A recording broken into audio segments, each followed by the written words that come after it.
দুটো বোতল আছে, দেখতে পাচ্ছেন। আজকে নতুন কিছু এক্সপেরিমেন্ট করব। কি এক্সপেরিমেন্ট? আচ্ছা দেখি কার মানে ফুল জোর আছে, দেখি খুদিকে বলতে পারে কার, দেখি ফুসফুসে কার জোর আছে, দেখি বেলুন খোলা। নেহার কে কে ট্রাই করবে? এই বেলুন বেলা খোলাতে হবে বোতলের ভিতরে। ঠিক আছে, কে ট্রাই করবে? এটা মেয়েদের মধ্যে, একটা ছেলেদের মধ্যে, হ্যাঁ কিচ্ছু হবে না। আজকে এবার দেখি কে দেখি খোলা আছে।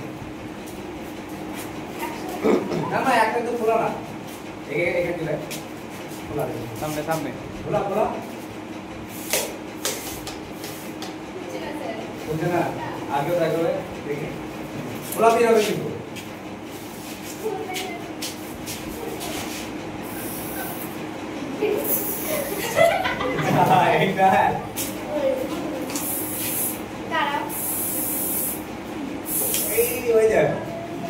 ফুলে না কেন? তাই তো? আচ্ছা বেশ, এবার দেখ খুলে যে যে করলি খুলে।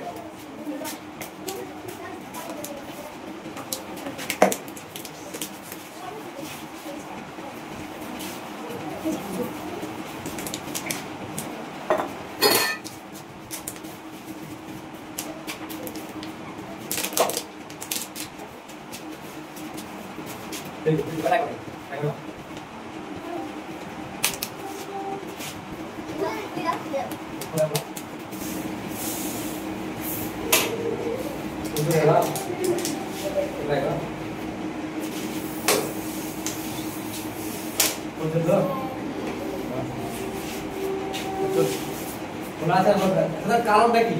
তখন এখন কেন বলে দিই। প্রথমে যখন বেলুনটা দিলাম তখন ভিতরে যে বাতাস ছিল, আমি বাইরে থেকে দিচ্ছি, কিন্তু এই ভিতরে বাতাসটা কি হচ্ছে, ওকে কিন্তু চাপ দিচ্ছে, তার জন্য কিন্তু বেলুনটা কি হচ্ছে, আমার বাতাসটা দিচ্ছে না।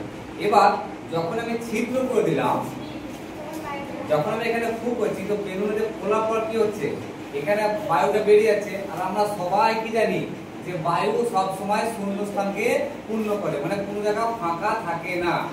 এদিকে যখন বায়ুটা বেরিয়ে আসছে, তখন দখল করতে হবে। সেই দখল করার জন্য আমি এখানে যে ফুটা করছি, এই ফুটার জন্য কি হচ্ছে, বেলুনটা খুলে যাচ্ছে। এই জন্য হচ্ছে কখনোই যতই চেষ্টা করুক, ছিদ্র না থাকা অবস্থায় কখনোই কিন্তু বেলুনটাকে কি করতে পারবে না, খোলাতে পারবে না। এটা হচ্ছে আমাদের